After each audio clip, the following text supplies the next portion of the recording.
Hello, many thanks for joining us. You're watching Addis News Hour with the news. I'm Tabitha John. Do stay with us. The Ethiopian Prime Minister Abiy Ahmed expressed gratitude to South Sudan President Salva Kiir for his commitment to strengthening the ties between the two nations. He made the remark following President Kiir's visit to Ethiopia this morning. Quote unquote, "Thank you to President Salva Kiir for the commitment to strengthen ties between our two countries. In our discussions, we have also explored the necessity to build on economic ties through infrastructure development. All-weather friends like South Sudan are essential in our time of need," Premier Abiy has tweeted.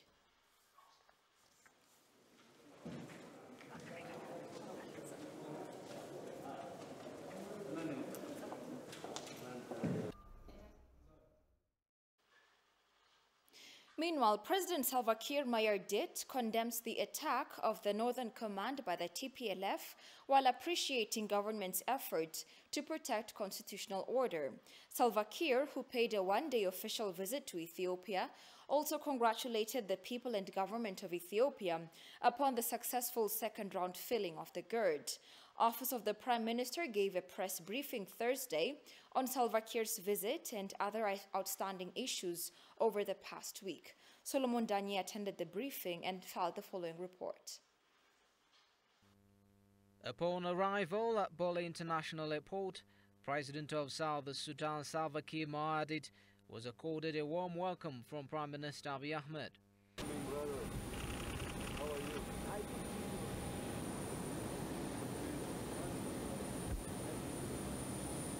The two have a wide range of talks on mutual and regional outstanding issues. According to Office of the Prime Minister, President of the world's youngest nation, Salva Kiir Mayardit, congratulated Ethiopia for the successful second filling of its mega dam and expressed solidarity with the government regarding the crisis in Tigray. President Salva Kiir, on his part, congratulated the Prime Minister and the government for the peaceful conclusion of the 6th national elections. He also commended the successful second filling of the GERD and reaffirmed that South Sudan continues to attach great importance to the relations with Ethiopia. He condemned the attack of the Northern Command by the TPLF, which initiated an armed conflict, and also appreciated the government's efforts to safeguard the constitutional order, highlighting the importance of non-interference by external parties in Ethiopia's current domestic challenges. Speaking about delivery of aid to victims of conflicts in the state of Tigray, Bilene said the government reduced checkpoints of trucks loaded with aid to create smooth transportation. As of yesterday, August 25, 2021, 457 trucks have been deployed to the Tigray region, with 318 trucks that have already arrived, confirmed to have arrived. Previously, there was a lot of feedback and input from partners that there were several checkpoints and developments in relation to further enhancing and facilitating humanitarian delivery and humanitarian assistance in the region, is seeing the reduction of checkpoints from 7 to 3 to enable efficient transit of humanitarian assistance.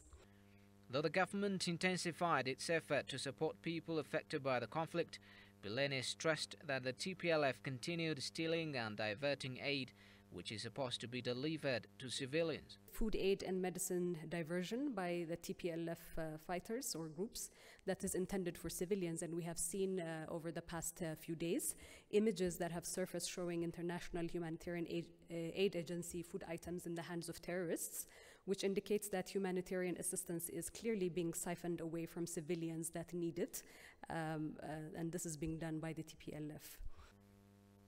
The continued encroachment of the TPLF into the Amhara and Afar regional states resulted in mass killings of civilians, cattle, and destruction of properties.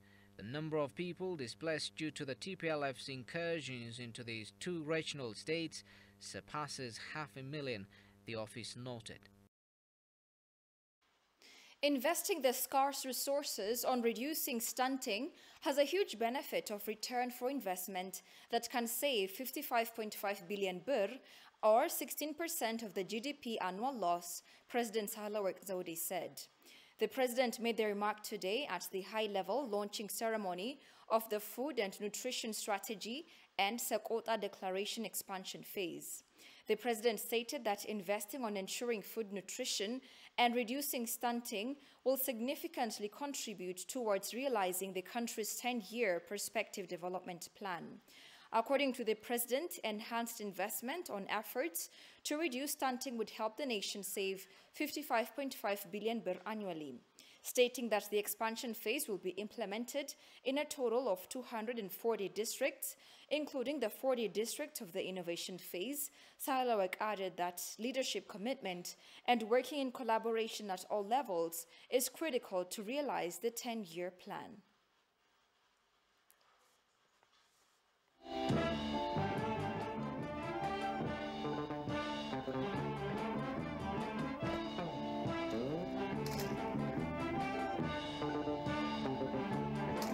የመጣው ቢመጣ ምን ጦር ቢነቃነቅ ከሀገሬ ድንበር ላይ የማልነኝ ንቅንቅ ምንም ስለሌለ የሚበልጥ ከሀገሬ ቢሰጥ ደስ ይለኛል ስጋዬ እንኳን ላውሬ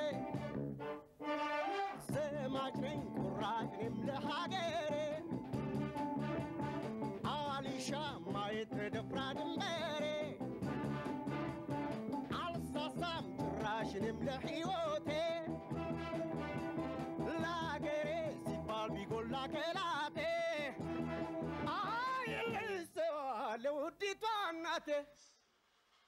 Deputy Prime Minister and Foreign Minister of Ethiopia Demeke Mekonnen discussed over the phone with the Chinese State Councillor and Foreign Minister Wang Yi on the current situation in the Tigray region, the Grand Ethiopian Renaissance Dam, and cooperation on economic engagements.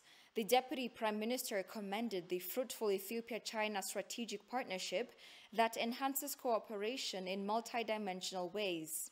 Speaking about the situation in Tigray, Demeke said the terrorist group is escalating the conflict by invading the neighboring Amhara and Afar region. The unwarranted invasion has left many civilians dead and displaced, as well as destroyed private and government-owned property, he said, urging the government of China to call on the international community to condemn the terrorist act.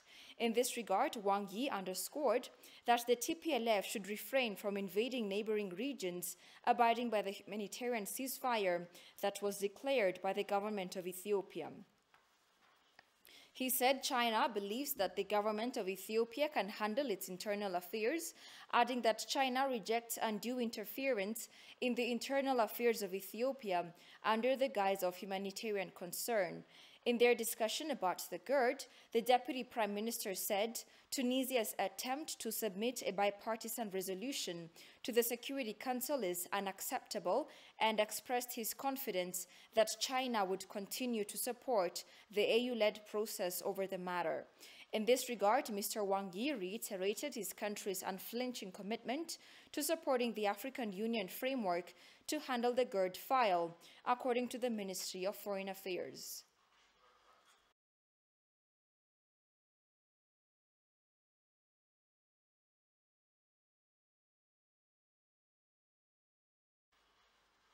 The global community is urged to put pressure on TPLF to stop attacks on civilians in Afar and Amhara regions.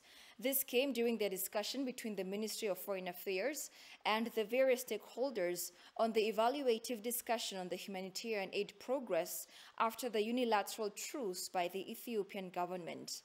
In this context, Ethiopia commits itself to easing bureaucracy of humanitarian support delivery to northern Ethiopia. Sintayo Tamrat reports.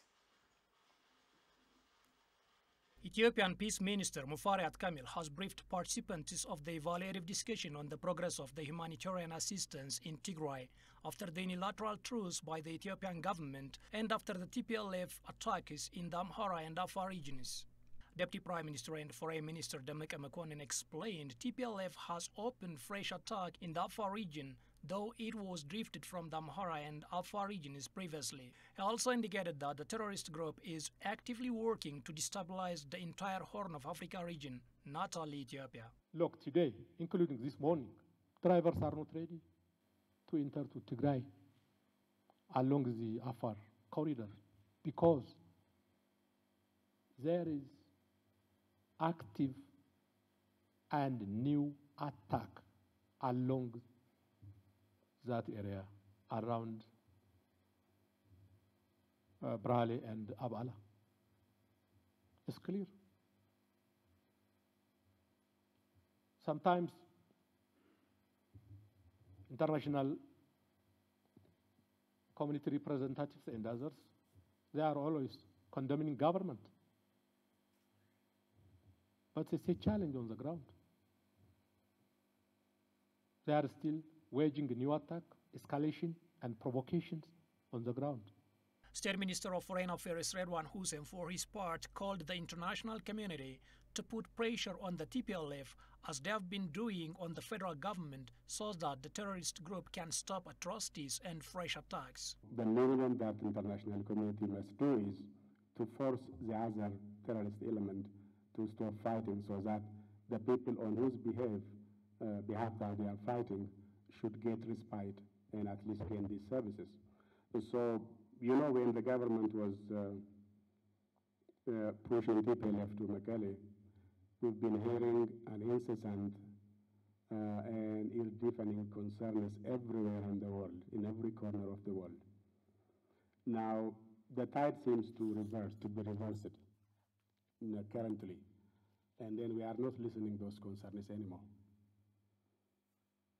When TPLF was being pushed, we've been receiving from every corner, from every partner, from every actor, from every donor, from every NGO, that everybody was concerned that civilians will be affected. Ethiopian government plans to ease the bureaucracy on humanitarian support delivery to northern Ethiopia, but checking aid conveys whether they are free from unwanted items is a must, Demeke said. On our side, we're committed to improve some bureaucratic process. We are committed to expedite the humanitarian support, the whole process. Perhaps it needs a balanced approach between the humanitarian support process and the security interest. Due to the attack by TPLF after the unilateral truce, over 376,000 people have been displaced from Amhara and Afar regions. There is spillover effect of the conflict, which will affect border areas of Afar and Amhara. As a result, around 376,000 people are displaced due to this provocation from TPLF. So that we discuss thoroughly how to support these displaced people who are at a number of shelters in Amhara and Afar regional states.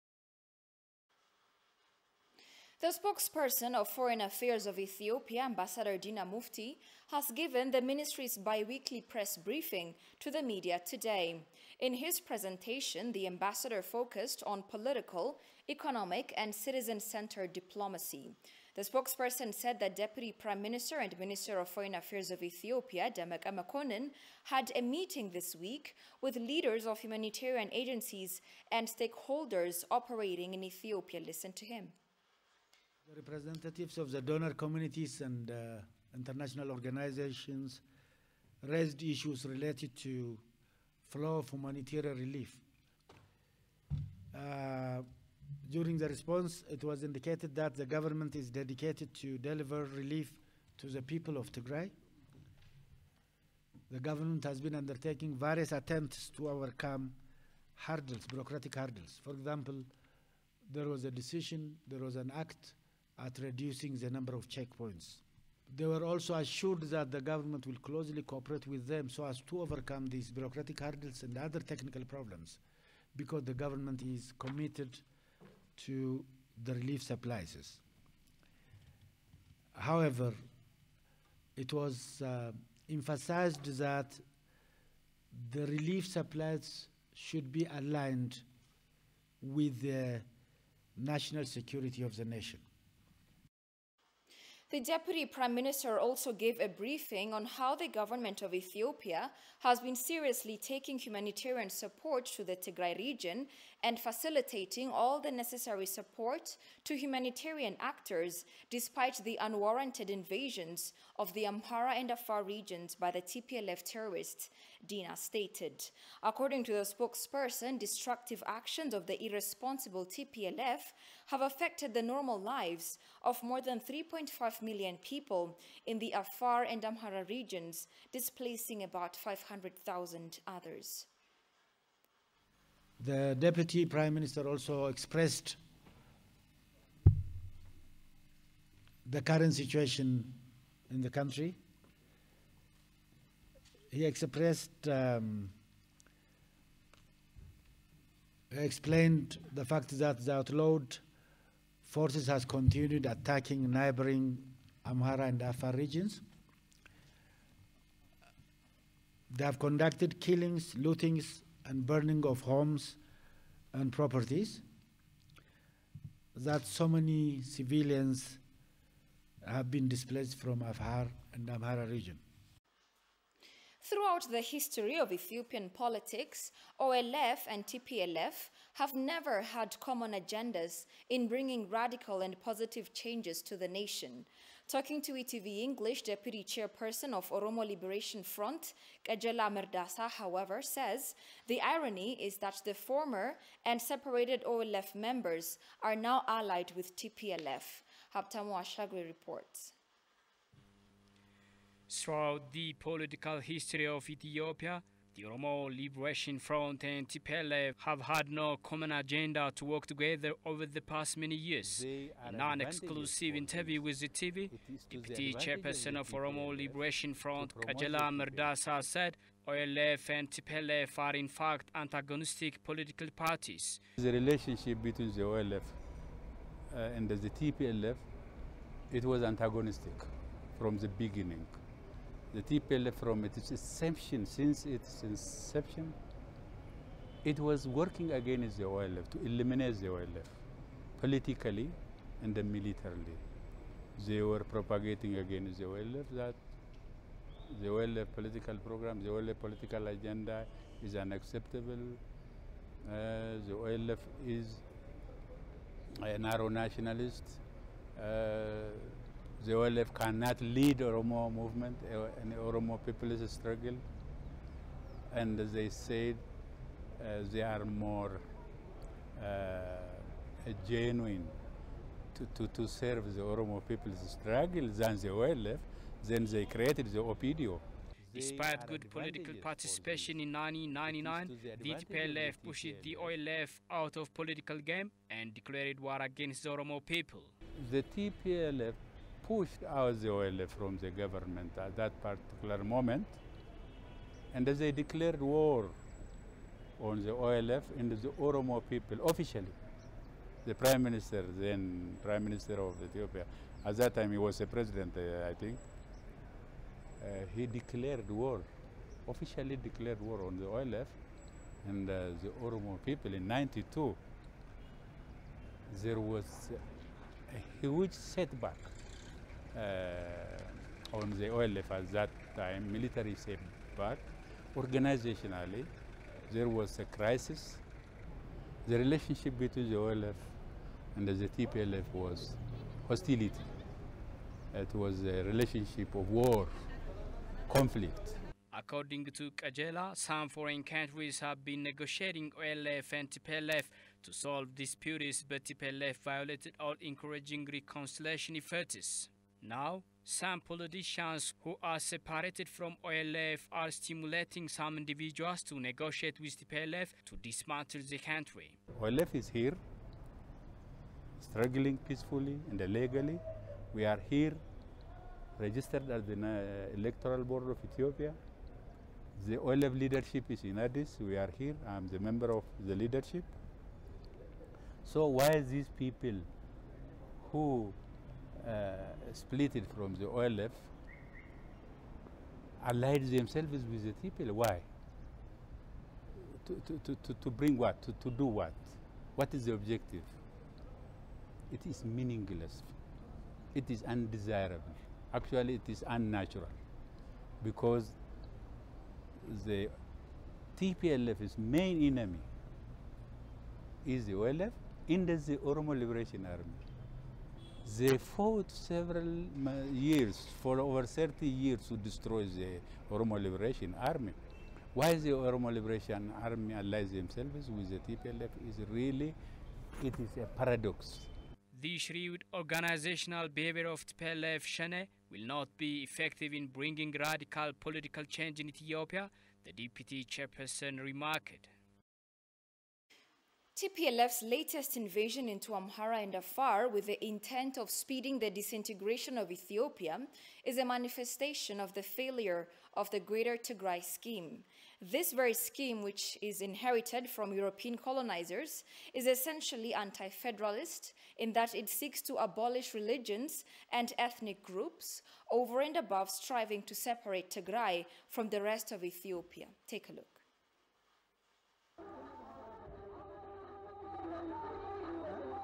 Upon seizing power in Ethiopia in 1991, the TPLF terrorist group was mandated to finish the dismantling of the Ethiopian state by destroying the remaining two factors, the Orthodox Christianity and the Amhara people. They have clearly and unambiguously indicated this project in their manifesto. Simply, I would say TPLF is not a political organization, rather a mercenary and a force of destruction, to me.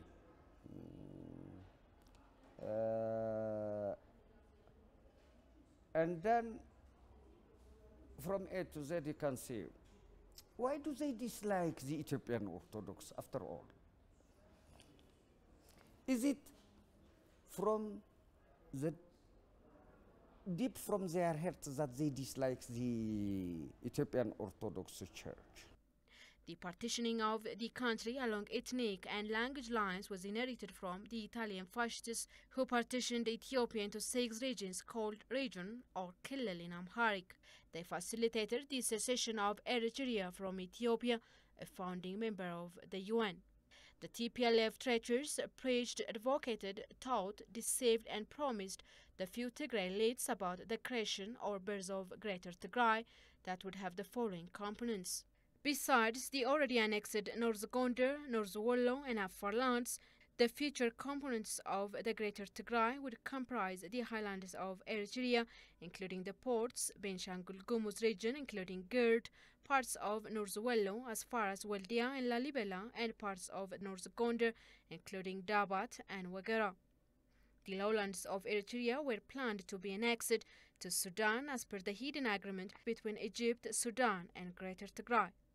This is why initially there was no meaningful disagreement of the building of the GERD, since it was a common project among the 3 countries. I don't know if I can say this is illusion. In the first place, had it not been for the messages they received from our historical enemies and the colonizers, I don't know, even inward, the project itself, no ordinary person with the right sense can accept this, let alone Tigrayans and Tigrayan elites. But I think this is illusionary. Initially, TPLF was formed for establishing the Tigray independent republican state. Gradually, however, since this was not in a way implemented in Ethiopia, having understood actually the whole course of history, they preferred to control Ethiopia as the formers deliberately envisioned. The TPLF traitors have always been instruments and implementers of the great conspiracy to weaken or dismantle Ethiopia with the help of Ethiopian mortal enemies. TPLF would have created chaos and misery in the Horn of Africa if indeed they succeeded in the war and assumed power again. Most of the confidential issues were kept secret within the top TPLF leadership, who are now either dead or arrested. Prime Minister Meles Zenawi used to belittle the benefit of having seaports to hide the truth of the future ambition of annexing the Eritrean ports to be components of what would be Greater Tigray. They have also attempted to overthrow President Isaias Afwerki to replace him by Messenhagos in order to establish a puppet government in Eritrea. The location of the GERD was also carefully chosen to be in Benshangul Gumuz to eventually annex the region to Greater Tigray after Benshangul succeeds using the fraudulent constitution. The saddest and the unfortunate side of this sophisticated sabotage, plot and conspiracy is not known by the silent majority of the great Tigrayan people who paid great sacrifice to preserve the integrity and sovereignty of Ethiopia. History remembers how the people of Shire fought against the invading force of Ahmed Grang in the Middle Ages and against the Italian invaders in the First and Second Italo-Ethiopian Wars. The Americans say, think big in your aspirations, but this aspiration must be just and realistic. Countries or groups that aspire to territorial ambitions unjustly fail miserably before realizing their dream. Great Britain, Greater Somalia, and now Greater Tigray ended in smaller territories than their original size. The project that started to realize Greater Tigray ended as smaller Tigray, smaller than we know it, since Badme and Zalambesa have been taken by Eritrea, according to the International Tribunal decision, and the Amhara and Afar lands that were annexed to Tigray legally by coercion have been retaken by their just and lawful owners, making the Greater Tigray project a failed project.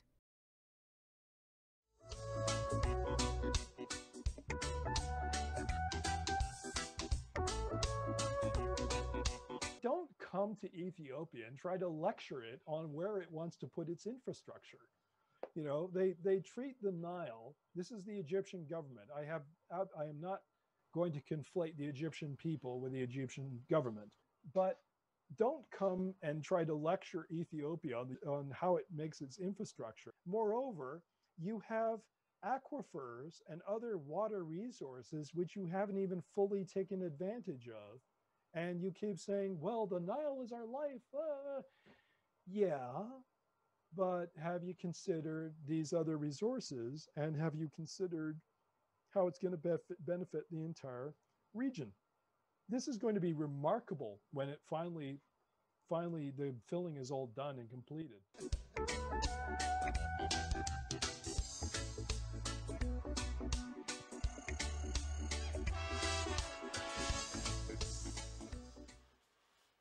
Ethiopia, time and again, called for all respective bodies to pay due respect for the African Union-led negotiation process to ensure African solutions to African problems.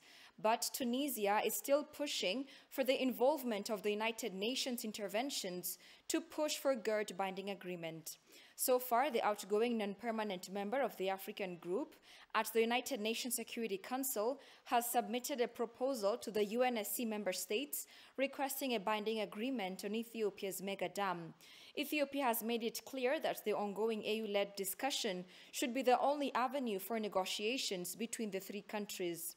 Ethiopia firmly rejects referring the GERD case to the UN Peace and Security Council by mobilizing the League of the Arab States, which would be unproductive.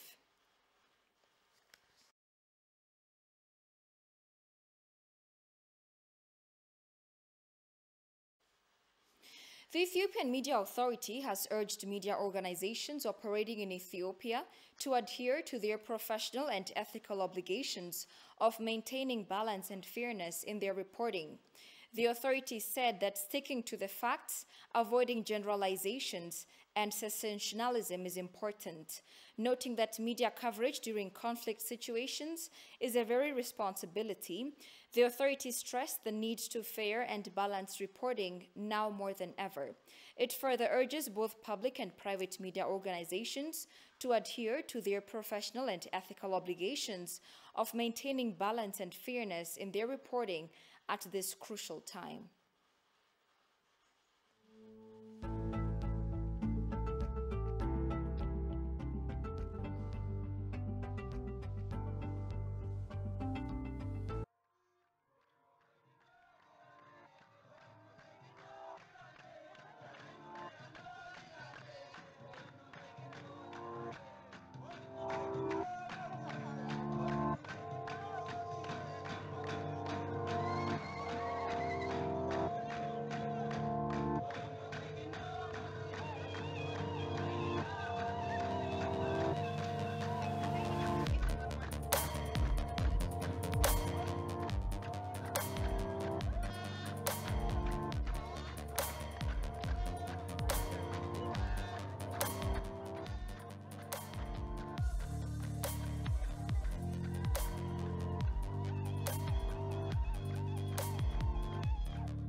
And finally, the African Union and Somalia have signed an agreement on the likely configuration and proposed mandate of the African Union support to Somalia beyond December 2021. The mandate of the African Union mission to Somalia comes to an end in December, CGTN has reported. The African Union and Somalia have reached a broader understanding of what to expect after AMISOM troops pull out of Mogadishu. Discussions between the AU and the federal government of Somalia are focused on consolidating the security gains made by AMISOM over the years. The UN and international partners have agreed on a transition plan to enable Somalia to gradually assume responsibility for security. The plan includes operational handover of responsibility for securing various locations from AMISOM to Somalia security forces, local governance, and economic recovery. That's according to CGTN.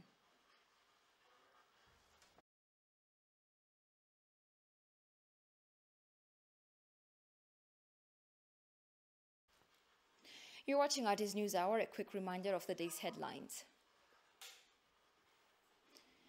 Ethiopia and South Sudan vow to uplift ties to new heights.